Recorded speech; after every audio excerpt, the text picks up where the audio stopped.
Assalamualaikum warahmatullahi wabarakatuh. Saya Linda Septiani Nursalsabila, NIM E 100 190 075, kelas C Geografi Ekonomi, akan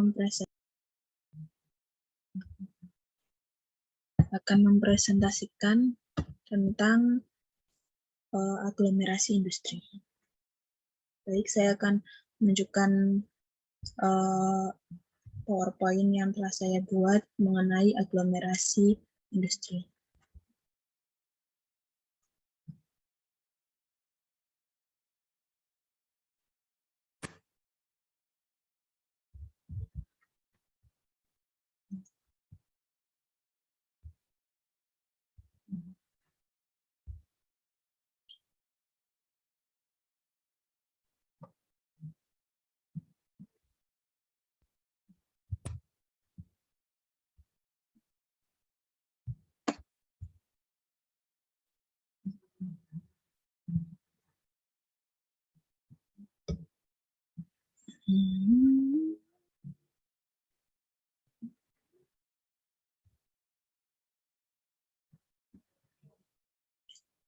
Pengertian aglomerasi industri.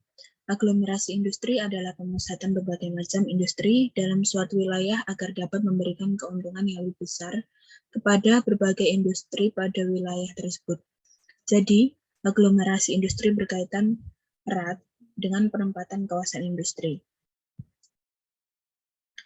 Faktor penyebab gejala aglomerasi industri. Faktor penyebab adanya gejala aglomerasi industri pada umumnya disebabkan oleh beberapa hal, yaitu yang pertama, ada posisi geografis atau kondisi geografis.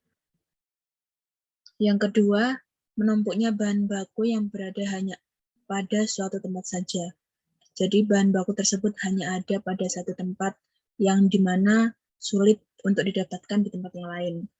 Yang ketiga,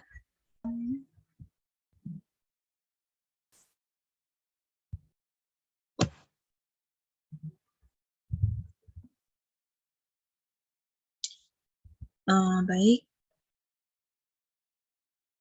Yang ketiga adalah tidak tersebarnya tenaga alam dan tenaga manusia.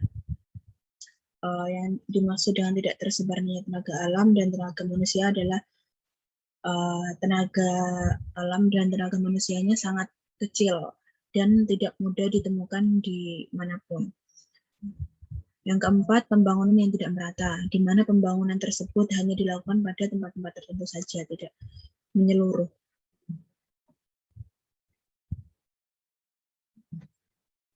Selanjutnya, faktor-faktor pendukung dan penghambat pembangunan industri. Faktor-faktor pendukung. Untuk kelangsungan kegiatan industri diperlukan beberapa faktor pendukung, antara lain yang pertama ada untuk kelangsungan kegiatan tersedianya bahan mentah yang cukup. Jika bahan mentah yang disediakan tidak cukup atau kurang, maka kegiatan industri tersebut akan sedikit terhambat karena adanya kekurangan bahan mentah yang dibutuhkan. Yang kedua, tersedianya tenaga kerja. Di sini tenaga kerja juga harus dan sangat diperlukan untuk adanya kegiatan industri tersebut. Yang ketiga, tersedianya sumber tenaga kerja. Jika hanya ada tenaga kerja tanpa ada sumber tenaga kerjanya, maka kegiatan industri pun tidak akan berlangsung. Yang keempat, tersedianya modal yang cukup. Nah, untuk kegiatan industri pun memerlukan modal untuk memulai usahanya. Kemudian, adanya pemerintahan yang stabil. Pemerintahan yang stabil yaitu koordinasi yang cukup stabil dan selalu merata dari awal sampai akhirnya. Tidak naik turun istilahnya. Selanjutnya, sistem pemasaran yang lancar. Dan yang terakhir, iklim usaha yang menguntungkan untuk orientasi kegiatan industri. B. Faktor-faktor penghambat. Pertama, kekurangan modal kerja. Nah, seperti yang sudah saya jelaskan tadi, jika kita kekurangan modal kerja untuk memulai industri, maka industri yang kita laksanakan akan sedikit terhambat. Kedua, terbatasnya tenaga kerja yang terampil dan tenaga ahli. Tiga, pemasaran hasil industri kurang lancar. 4, kualitas barang yang dihasilkan rendah. Nah, di sini kualitas barang juga sangat diperhitungkan.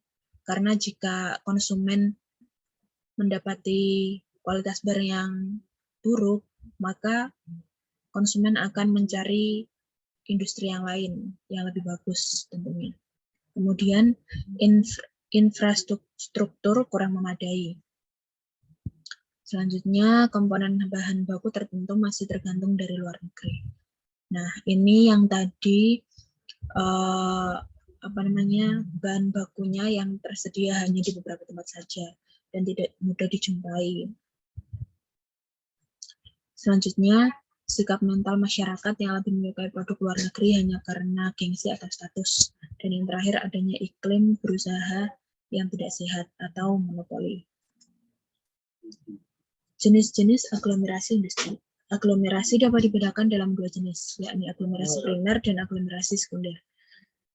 Aglomerasi primer merupakan perusahaan yang baru muncul serta tidak ada hubungan dengan perusahaan lama yang sudah terdapat di wilayah aglomerasi. Sedangkan aglomerasi sekunder adalah perusahaan yang baru beroperasi, merupakan perusahaan yang mempunyai tujuan memberikan pelayanan pada perusahaan lainnya. Keuntungan dan kerugian aglomerasi industri. A.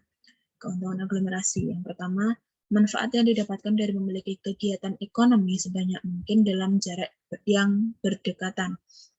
Kedua, menghemat biaya transportasi. Yang ketiga, menghemat biaya iklan. B. Kerugian aglomerasi. Pertama, timbulnya kemacetan. Yang kedua, timbulnya berbagai jenis polusi. Ketiga, meningkatkan angka kriminalitas.